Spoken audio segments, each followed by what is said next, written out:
Hello, everyone, and welcome back to the Aquarium of the Pacific's online academy. My name is Dana, and I'm a member of the education team here at the aquarium, coming from you live in Long Beach, California.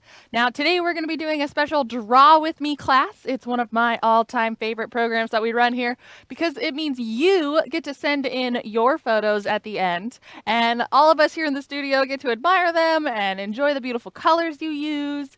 And we just really appreciate the participation that you all tend to have during these Draw With Us programs. So throughout this program, we're going to be exploring a very unique animal, and we're going to be learning how to turn a letter of the alphabet into a sea animal. Okay, so that's how we're going to work with it. But in order to do that, we're going to learn a little bit about this animal first. Then we're going to go back. We're going to bounce over to our document camera. We're going to make our first drawings, come back, talk about it, and bounce back and forth. Now, I know a lot of the times we are drawing habitats. Today, we're going to be focusing mostly on one animal. Now, throughout this program, if you have questions or want to share observations, feel free to shoot us a text right here at this phone number. It's going to be 562-286-1838.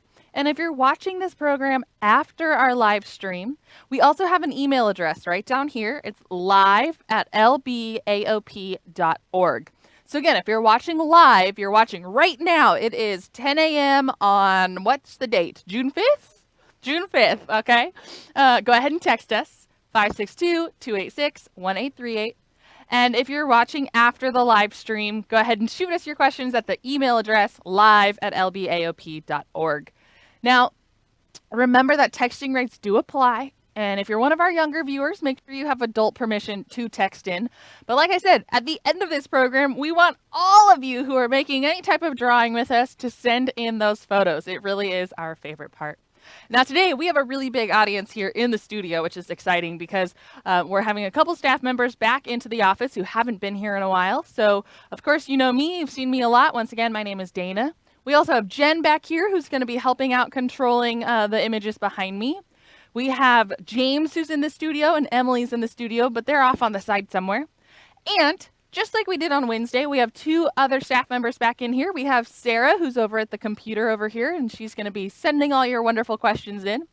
And we have Cynthia behind the controls. So if you're out there watching, let's go ahead and give Sarah and Cynthia a big round of applause. This will be Cynthia's first time controlling back here, so it's going to be fun learning how to work together. So that being said, let's see what she does. Are you ready to explore the animal today?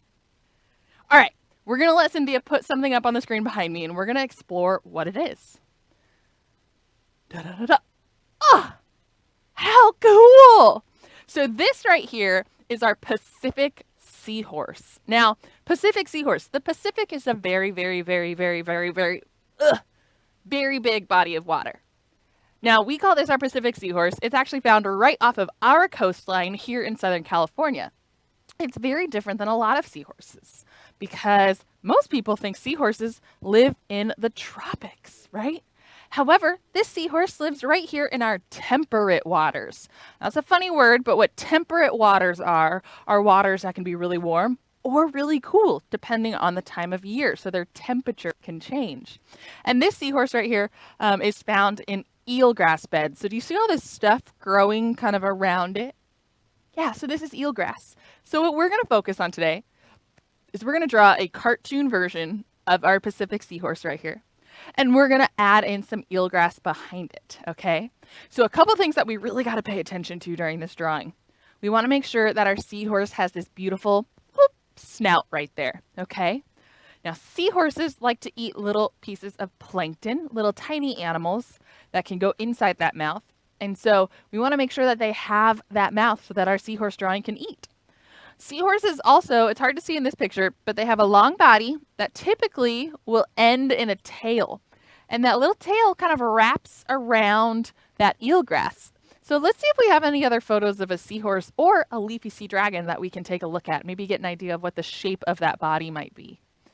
Aha, so this one, holy moly, this one's really different, right? This is not the Pacific Seahorse. This is a Leafy Sea Dragon. Now, they're not exactly the same, but they are related. They're in the same family of animals. Again, you can see over here that this animal has that long snout that we talked about.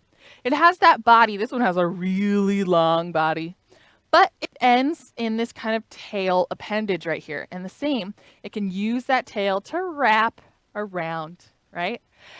So this one also has all sorts of protrusions coming off of its body. If you want to draw a leafy sea dragon today, by all means, please go ahead and add those appendages. But I'm going to stick with the basics because I'm very new at drawing. So with that being said, let's go over to our document camera.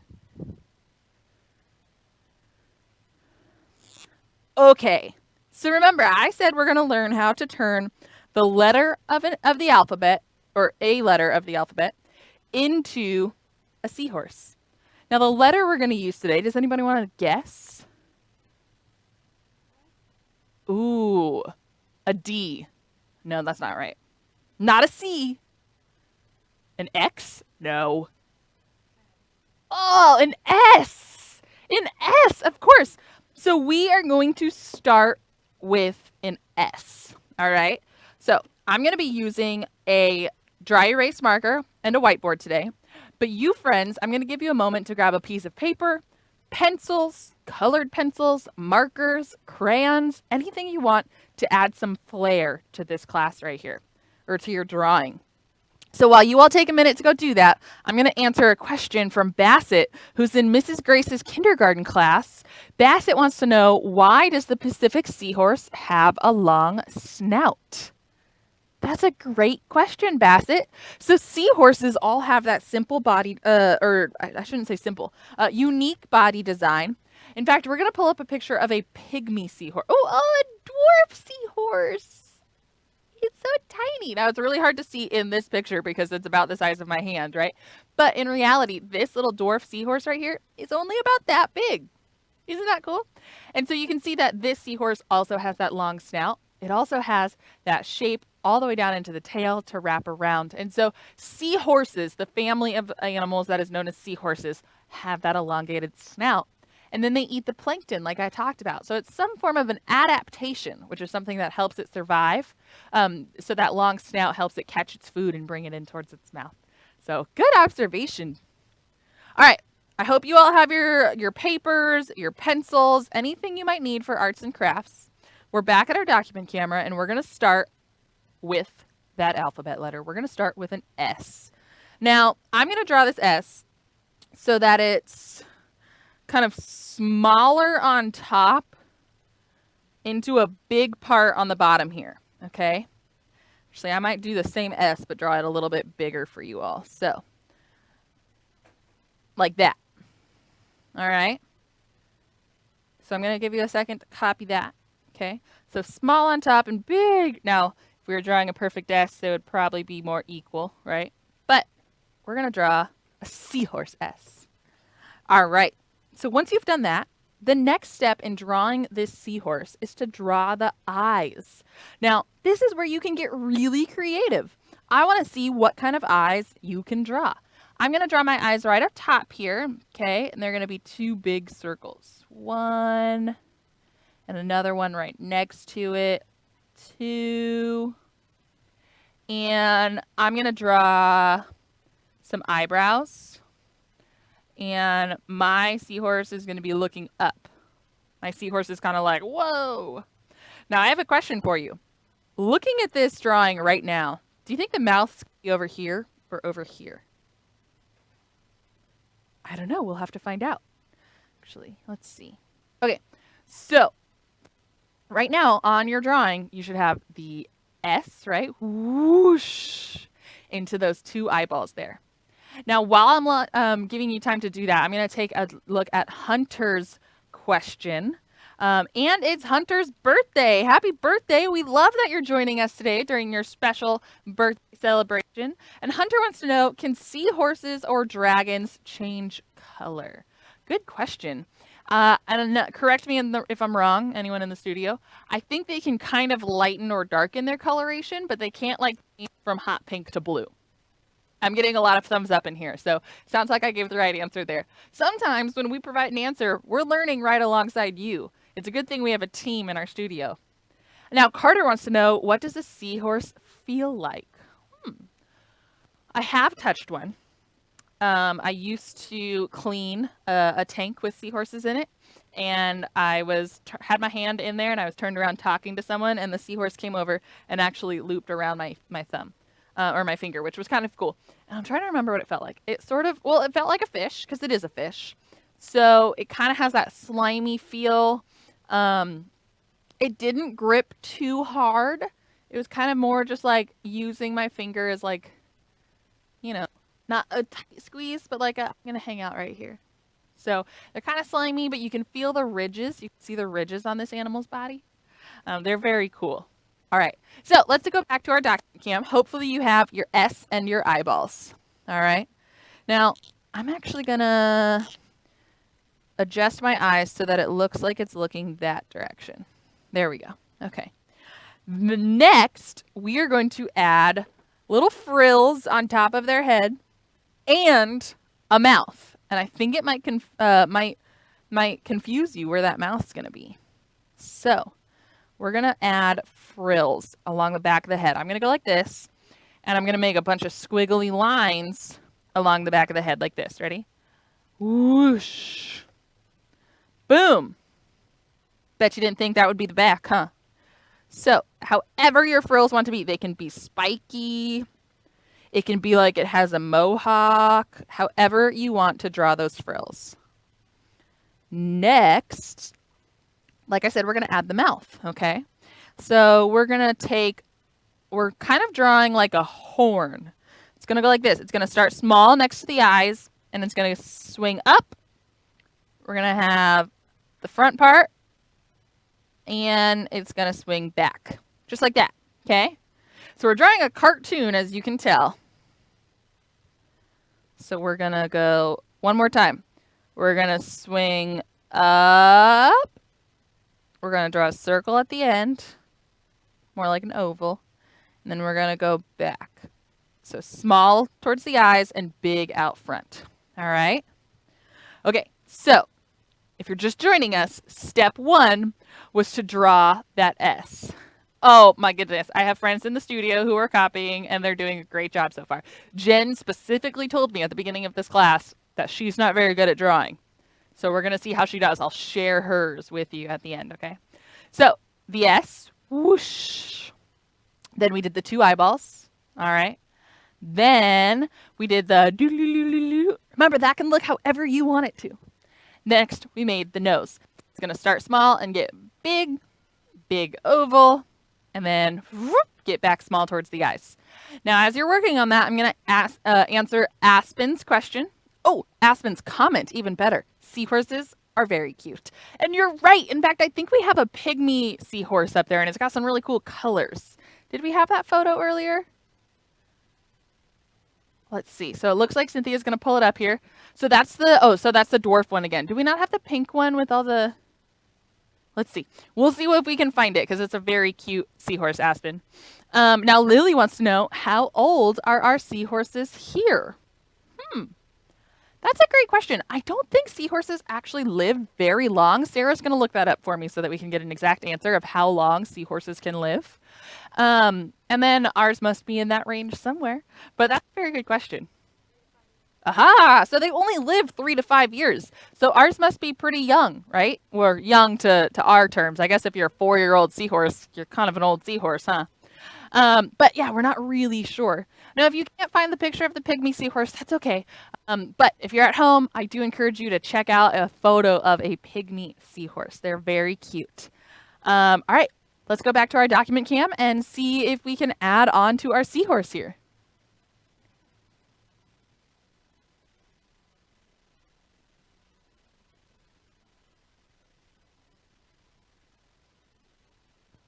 Okay, so what we're going to do next is we have to create the rest of the body.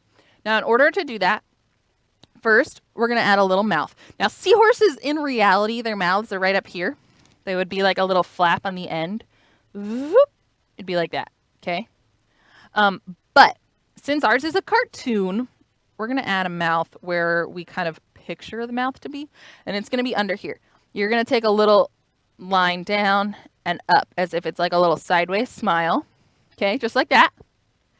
Next, you're going to add the back fin. So just like we added woo, right up by the head, you're going to do the same thing, but along the back. So it's going to be like this.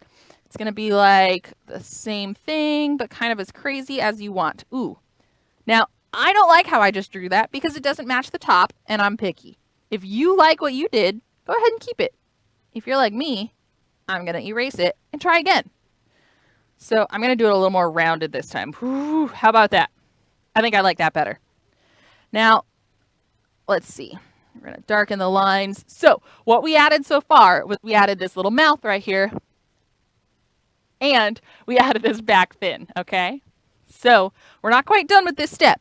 This is where it's going to get a little complicated, all right? I want you to take from the bottom here. You're going to go across like this. You're going to go, whoop, just like that. Then you're going to kind of loop down and draw a little J shaped right there, but it almost closes the J, okay? Like that. One more time. And a little J. Okay?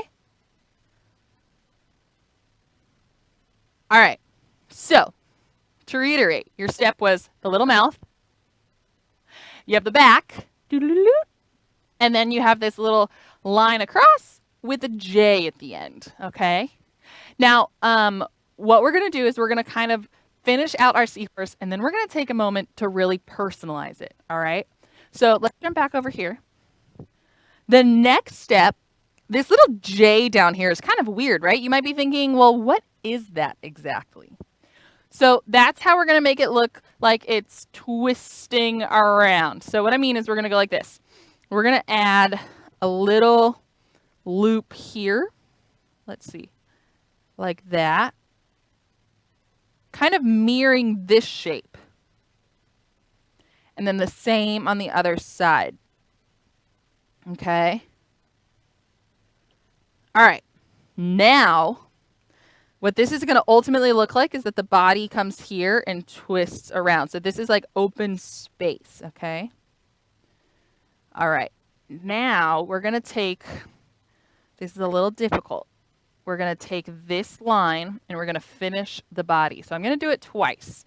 First, you come down following the line of the mouth. Okay. Then you kind of come in and come down like that. So you have a little belly. Okay. So now your seahorse is kind of 3D in the sense that the body comes here and then it wraps around into its little tail. So I'm going to do that one more time. I'm going to erase it for you. You're going to come down. You're going to trace the side of the mouth that we drew. And remember, that's a cartoon mouth. The real mouth would be right here. So you're going to come down. Then you're going to go in a little bit. Then add a little bulbous body. Oops. Except for it's got to connect a little bit so that it looks 3D right there. There you go. So down. Like that. Okay? Look how cute it is. All right, my friends. Now, this is where, we have to add one more fin. Ready? They have a little finlet. Boop, boop, boop. Right there. So now we get to personalize this seahorse however we want. I'm going to clean up my lines a little bit. How does that sound? So all the lines you've made, if you go over them one more time, sometimes it looks just a little bit cleaner. So we're going to go step by step through the drawing one more time. We're going to start with the S. All the way. Okay. Then we're going to fix the eyes. So we're going to make sure the eyes are in place. Whee! Alrighty. Next, don't forget the eyebrows. Then we're going to add the little head doodad. Whee!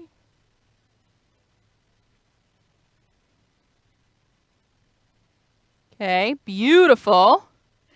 Then we're going to add the mouth again. Remember, it went like this. It got small to big. We added the oval. And now big to small. Okay. Next, we worked, I think, on the back fin. So we went like this. Woo-hoo! It's like a roller coaster over here. Okay. Then we added this really funny J-shaped. So we went across, we came down into this looping J. Okay. Whoops. Sometimes drawing over with a marker doesn't always work. All right. Then we kind of filled out the 3D aspect, right? We drew the open space behind the tail there. Okay. Then we added the mouth. We added that little doo-doo.